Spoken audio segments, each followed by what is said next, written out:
প্রত্যন্ত প্রান্তিক এলাকার মানুষ, পড়াশোনা গ্রামের প্রাইমারি স্কুল, কোনো ইংলিশ মিডিয়াম স্কুলে পড়ি নাই, হাই স্কুল গ্রামের হাই স্কুল, সারা জীবন বাংলায় পড়ে ওখানে যে ইংলিশ মিডিয়ামে আমি ইন্টারমিডিয়েট পড়েছি।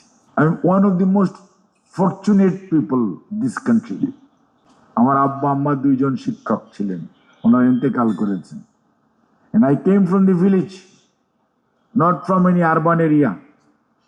I came from the village.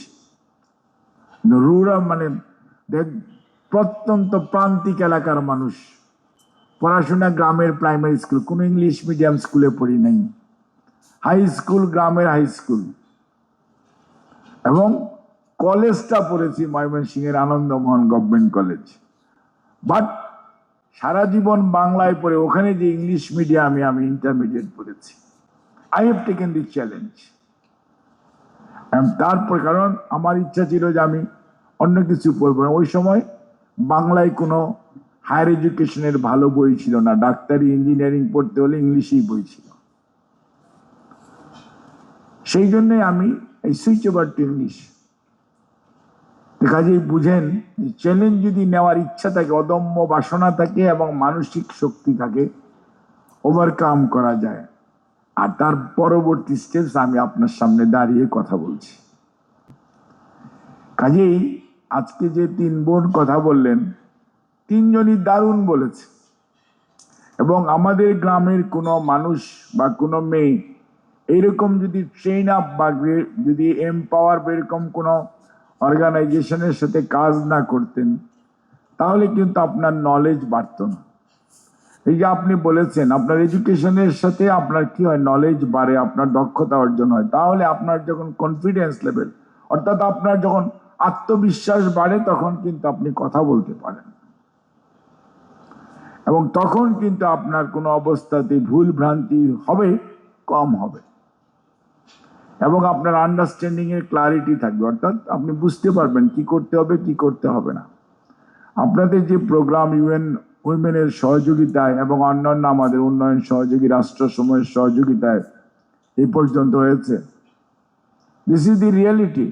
আমি কিন্তু এই হলে ফার্স্ট আজকে ঢুকেছি। আমি নিজে অনেককে জিজ্ঞেস করতেছিলাম এই হলটা কবে হলো, এই হলটা এত সুন্দর।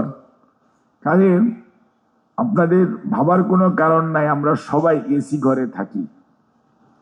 কাজে একজন বলেছেন যে আমরা সবাই এসি ঘরে থাকি, না, আমরা হাত পাখা দিয়ে অভ্যস্ত ছিলাম। তারপরে এখন অনেক সুযোগ সুবিধা হয়েছে, দ্যাটস ট্রু। এখন বিভিন্নভাবে আপনারা দায়িত্ব দিয়েছেন, সেজন্য অনেক সুবিধা হয়েছে, দ্যাটস ট্রু, এটা সত্যি কথা। বাট আমরা ওই ঘুরানো পাখা আর হাত পাখা, তাল পাতার পাখা, এটাতে আমরা অভ্যস্ত। আমরা হারিকেন বা কুপি, আমাদের গ্রামে কোনো সময় বলতো কুপি বা ল্যাম্পু, মানে কেরোসিন তেল দিয়ে জ্বালিয়ে পড়তে হতো। কাজেই আপনাকে এটা কিন্তু গ্রাজুয়ালি আসছে। এই যে মায়েরা বা মেয়েরা যারা গ্রাম থেকে এসছেন, আমরা যদি এরকম ভাবে সবাইকে অর্গানাইজ করতে পারি এবং এটাকে কপি করতে পারি, বাংলাদেশে 597টা উপজেলায় ছড়িয়ে দিতে পারি, ডেফিনেটলি আমাদের যে দারিদ্রতা, আমাদের যে ক্লাইমেটের যে রেজিলিয়েন্ট, আপনারা যে কথা বলেছেন, ইংলিশ শব্দ খুব শুনতে ভালো, অর্থ হচ্ছে জলবায়ু পরিবর্তনের পরবর্তীতে আমাদের যে শারীরিক, মানসিক, আর্থিক এবং পারিপার্শ্বিক যে পরিবর্তন হবে, এইটাকে এই চ্যালেঞ্জ, অর্থাৎ এই যে আমাদের যে পরিবর্তনের সম্মুখীন হবে, ওই সময় আমাদেরকে কিভাবে বেঁচে থাকতে হবে, এবং বেঁচে তারাই থাকবে, ডারউইনের থিওরি আছে, স্ট্রাগল ফর এক্সিস্টেন্স। এবং কে টিকবে, যে ওই সময় স্ট্রাগল করে নিজে টিকে থাকার মতো যার নলেজ আছে, দক্ষতা আছে, সেই টিকবে।